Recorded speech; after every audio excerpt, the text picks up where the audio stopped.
Hello and welcome to JUMPSCARE, quick reviews of short horror games. I play a lot of indie horror games over on my other channel. I just find it super fun to see what small teams and single developers with limited resources yet unlimited imaginations can do. And today we're going to Hollywood, the home of fame, of glamour, of art and ideas, and of cutthroat business, underhanded deals and inflated egos. This, my friends, is Dead Take. In Dead Take, developed by Surgeon Studios, you take the role of past his prime actor Chase Lowry, whose colleague Vinny is a rising Hollywood star. His rise to fame is happening so quick, in fact, that he's been signed on to star in The Last Voyage, the latest film by legendary film producer Duke Caine, described by some as Hollywood's final boss. However, Vinny has gone missing at Duke's mansion following a pre-production party, and as Chase sneaks in to find him, he finds the place completely empty. Of any living people, that is. But in their place, he finds plenty of disturbing Hollywood secrets. Where did Vinny go? How did Duke get so famous? And what exactly is The Last Voyage even about? These are the driving questions in Dead Take. But the first question that comes to mind for you as a player is probably, what kind of game is it? And, well, it's exactly what it looks like.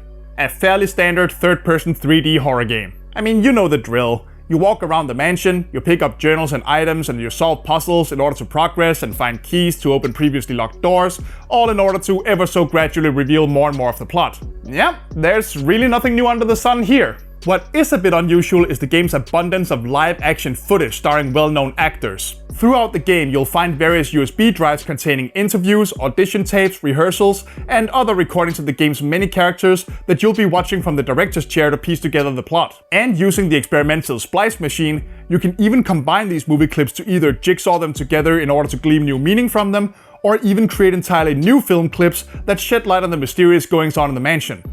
These are the main unique attraction in Dead Take, and while I do find that some of them get a little bit long-winded for my taste, they really do elevate this game above most other indie horror games. The cast is full of familiar faces like Neil Newborn, Ben Starr, Laura Bailey and many others, and seeing them is both a pleasant surprise and a mark of quality. While the game's depiction of Hollywood stereotypes is, intentionally, a bit on the nose, everyone brings their A game, and some of these recordings are genuinely chilling, even if nothing too outrageous is actually happening on screen. The horror lies in the way these people treat each other and themselves, as becomes clear the more clips you watch. For all other horror, there is your exploration of the mansion itself. And while it may be fairly standard, this is also really well done.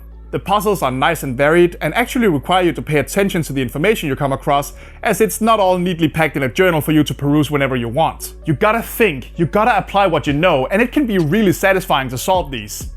I know I love a good puzzle in a horror game, and Dead Take, for the most part, delivers.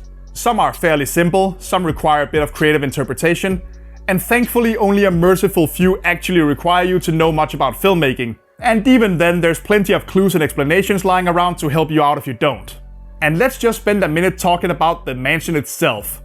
From the moment you enter, something just feels wrong and oppressive about this place, as befits the home of a legendary figure like Duke Caine.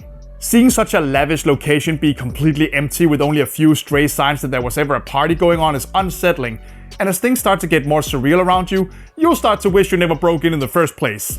You'll probably also wish that the very few admittedly cheap jump scares in the beginning of the game would go away, but hey, I didn't say the game was perfect. So as you can tell, Dead Take is not the most hand-holding experience you can get, and that's great, and it really is fun to piece the story together from what little snippets you find here and there. But it also leads to parts of it feeling kind of incomplete. Now, it's entirely possible that I missed some USB drives or didn't splice enough clips in the machine, but there are parts that felt as if they got dropped or at least kind of fizzed out halfway in favor of the game's real twist. Maybe a more thorough playthrough would reveal more, but I found myself confused about some events I'd like to have known more about. Still, I'd say that Dead Take is absolutely something you should go check out, even if for no other reason than to watch a bunch of actors wag their fingers at certain aspects of Hollywood. Dead Take is, quite frankly, not super unique. It doesn't present you with brand new, never-before-seen game mechanics or tell a story you haven't heard before, but it tells its story well, it places its scares in just the right places, most of the time, and it rewards you for digging as deep as you can to piece together a dark story of ambition, glory, and the loss of humanity in the pursuit of both. It's damn fine craftsmanship, even if it doesn't redefine anything, and fine craftsmanship is really all you need out of Hollywood sometimes. So if you like movies, movie making and behind the scenes anecdotes, well, Dead Take is the game for you. And that's it for this episode of Jump Scare. If you'd like to see my playthrough of the game, you can follow the link in the description or click the card in the corner of this video. And I mean, hey, while you're doing that, why don't you leave me a comment, click the like button and subscribe to the channel for more short spooks in the future. See you there, folks, and bye bye.